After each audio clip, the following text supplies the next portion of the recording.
भाभी और 5 नंदों की कहानी। बहुत समय पहले की बात है। एक छोटे से कस्बे में हरिराम नाम का एक किसान अपने परिवार के साथ रहता था। उसका एक बेटा था गोपीनाथ, जिसकी हाल ही में शादी हुई थी। गोपीनाथ की दुल्हन का नाम था सुनैना। सुनैना सीधी सादी, परिश्रमी और मधुर स्वभाव वाली लड़की थी। गोपीनाथ की 5 बहनें थीं, कमला, विमला, शोभा, राधा और माया। पांचों नंदें अपने भाई से बहुत स्नेह करती थीं, लेकिन नई भाभी को लेकर उनके मन में थोड़ी जिज्ञासा और ईर्ष्या भी थी। वे सोचती, देखें, नई भाभी कितनी समझदार है, घर गृहस्थी संभाल पाएगी या नहीं। शादी के दूसरे ही दिन, जब सुनैना ससुराल आई, तो पांचों नंदों ने तय किया कि वे अपनी भाभी की अलग अलग तरीकों से परीक्षा लेंगी। कमला बोली, मैं देखूंगी भाभी कितनी स्वादिष्ट खाना बना सकती हैं। विमला हंसते हुए बोली, मैं देखूंगी भाभी कितनी जल्दी घर का काम संभाल पाती हैं। शोभा बोली, मैं देखूंगी भाभी कितनी नम्र और धैर्यशील हैं। राधा ने कहा, मैं देखूंगी भाभी हमें कितना प्यार देती हैं। माया सबसे छोटी थी, उसने शरारती अंदाज में कहा, और मैं देखूंगी भाभी मेरी नटखट हरकतें बर्दाश्त कर पाएंगी या नहीं। सुनैना ने सब कुछ सुना, और मन ही मन मुस्कुराई। उसने ठान लिया, मैं सभी को अपने प्यार और धैर्य से जीत लूंगी। अगले दिन सुबह कमला ने भाभी से कहा, भाभी, आज आप सबके लिए खाना बनाए। हम सब आपकी कला देखना चाहते हैं। सुनैना ने मुस्कुराकर हामी भरी। उसने रसोई में जाकर साधारण सामग्री से ही लजीज खाना बना दिया, गरम गरम रोटियां, दाल में तड़का और सब्जी में अद्भुत स्वाद। जब सबने खाना खाया तो नंदे चुपचाप एक दूसरे को देखने लगीं। कमला मान गई कि भाभी रसोई में माहिर हैं। अब बारी थी विमला की। उसने सोचा, इतना बड़ा घर, भाभी जल्दी थक जाएंगी।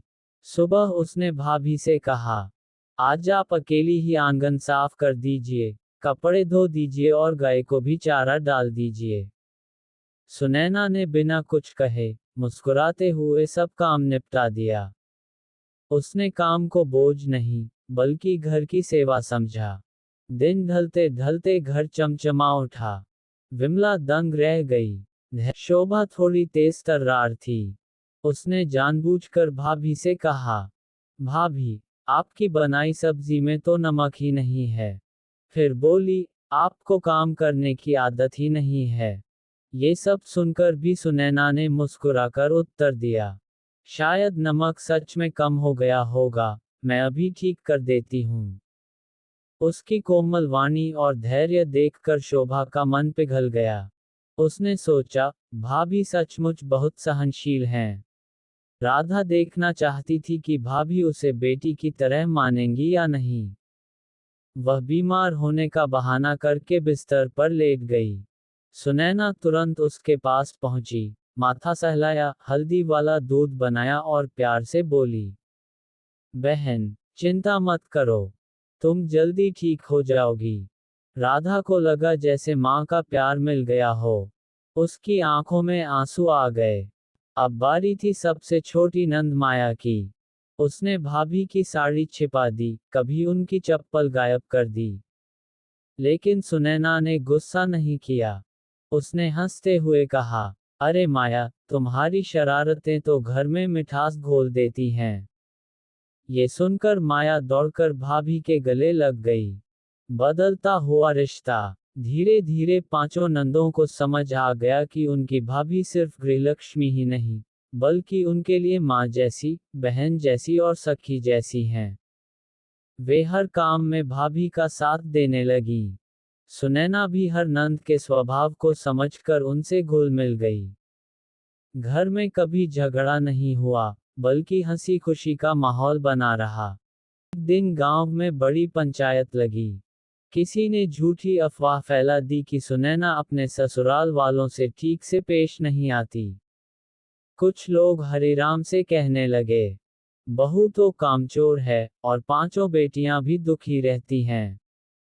ये सुनकर पांचों नंदे खड़ी हो गईं और सबके सामने बोलीं, हमारी भाभी माँ लक्ष्मी जैसी हैं। उन्होंने हमें प्यार, धैर्य और अपनापन दिया है।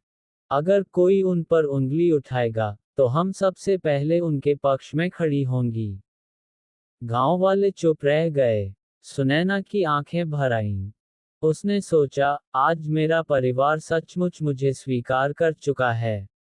उस दिन के बाद भाभी और पांचों नंदों का रिश्ता इतना मजबूत हो गया कि लोग उदाहरण देने लगे। देखो, जैसे गोपीनाथ का घर है, जहां भाभी और नंदे मिलजुल कर रहते हैं, वैसे ही हर घर होना चाहिए।